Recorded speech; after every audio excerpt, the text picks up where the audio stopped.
everyone, I'm Abby and this is Hot Chocolate Time Online. So this week I had conversations with two different people that I don't know very well, and the conversations with people you don't know very well normally go something like this. Hiya, how are you? I'm good, thanks. How are you? Yeah, I'm alright, thanks. How are you? I'm okay. How are you? Etc, etc. However, this week something different happened and it went something like this. Hiya, how are you? I'm actually really struggling at the moment. I've been feeling pretty low the past few days. People are being more open and honest about their feelings and their struggles, and it is so important that you spend time and respond in the right way so that people feel heard and valued. So tonight's Hot Chocolate Time is going to be Abby's top tips for listening. Number 1, don't just sit there silently. Face the person who is talking, make eye contact if you can, nod your head, show that you're listening, agree with them when you can. One thing I do sometimes is I like to repeat a word or a phrase to show the other person that I'm absorbing what they are saying. It's just so hard. I feel so overwhelmed with so much going on. Yeah, you do have a lot on your plate right now. I really miss seeing people, I miss hugs, I miss laughing with my friends. I feel so lonely sometimes. I just miss normal. I miss normal too. It sounds cheesy, especially in a little soundbite like that, but it does work.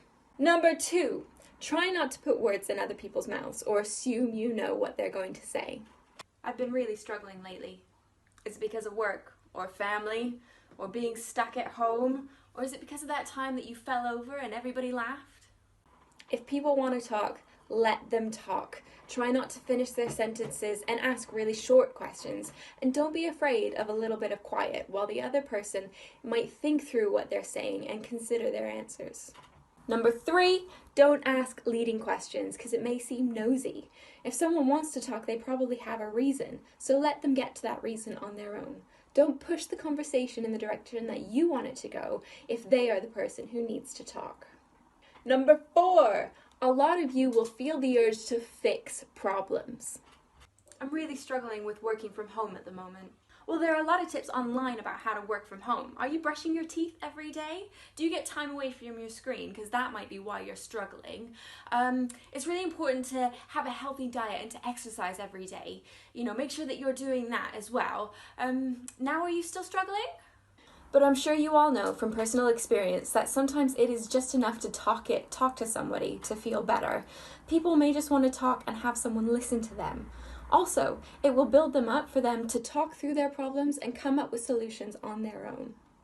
4B, it's okay to offer a little bit of advice, but in small doses, and sometimes when they ask for it. I'm really struggling to work from home at the moment. It is hard. What are you struggling with? I don't know.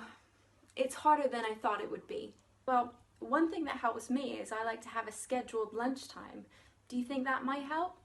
But once again, fight the urge to fix everything and concentrate on listening. Number 5, don't make the conversation about you and don't brush off their problems. I'm really sad at the moment. Everyone is feeling sad at the moment. Someone said recently that in this lockdown and in this pandemic, we are all in the same storm, but we are not all in the same boat. Some people are working on the front line, others are staying at home. Some people struggle being at home with their family all the time, other people struggle with loneliness. And just because someone has it worse doesn't mean that your problems aren't real or relevant. Other quick tips are, listen with the intent to understand, not the intent to reply. Have an open mind, listen to them without judging them. Avoid distractions if you can. Put your phone away, turn the music down, pause the game. If the person ends the conversation, let them. They may have said all they need to say, and you don't need to push them. If they change the topic, let them. If you think that somebody is saying something that implies that they are being hurt or in danger, seek help. Call on someone you trust and ask their advice. You don't have to drop names, but if someone is opening up to you and it makes you genuinely worried, seek help. You have 2 ears and 1 mouth, so use that as a ratio for listening. And my final tip for listening is try and remember what you've talked about, and if appropriate, bring it up the next time you see them. Hello! How are you?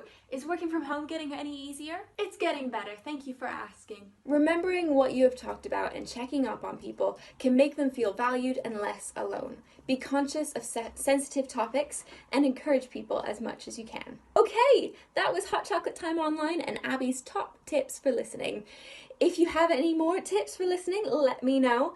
Otherwise, have a great weekend, enjoy your hot chocolate, and I'll see you soon. Bye!